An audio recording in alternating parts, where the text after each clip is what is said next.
জীর্ণ শীর্ণ দেহ অথচ একাই খেয়ে ফেলে 10-12 জনের খাবার। সাধ্যমতো পরিবার খেতে দিতে না পারায় তাই পেট পুরে খায়। হজম আমরা কম দামি প্রাণাপ খাই না, সস্তা জিনিস খাই না আমরা। জাকির হোসেন নেইমার, জাকির হোসেন নেইমার ব্র্যান্ডের জিনিস খাই।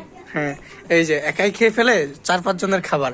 সাধ্যমতো পরিবার খেতে দিতে না পারায় তাই তো নিয়মিত কোনো উৎসব বা দাওয়াতে গিয়ে খান পেট পুরে। একাই খেয়ে ফেলেন 4-5 জনের খাবার, তার জন্য উপোস থাকতে হয় আমাদের বন্ধু মহলের সবাইকে।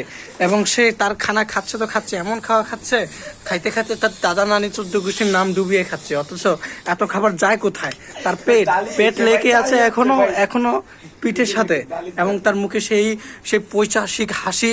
সে খাচ্ছে তো খাচ্ছে, এমন খাওয়া খাচ্ছে তার কোনো কুল কিনারে কেউ খুঁজে পাচ্ছে না।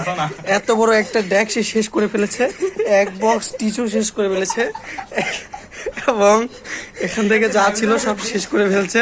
এবং এই বান্দার হাজির এক বোতল প্রাণাপ নিয়ে। প্রাণাপটা এখন শেষ করবে দেখতে দেখতে এটা পুরোটাই। এবং এদিকে খাবার না পেয়ে আশরাফুল বেচারা খুবই মর্মাহিত, এবং এদিকে তো সে রীতিমতো ডিপ্রেশনে চলে গেছে। এবং সে তার খাওয়ার গতি নিয়মিত বাড়াতেই আছে, এবং সে আনতে আনতে হাঁপিয়ে গেছে। এবং তাকে বললাম এই যে ঘোলা পানি মিশিয়ে দিচ্ছে, এবং সে খাচ্ছে তো খাচ্ছে, খাচ্ছে তো খাচ্ছে, আরো খুঁজতেছে। এই ঠান্ডার মতো ফ্রিজে পানি মতো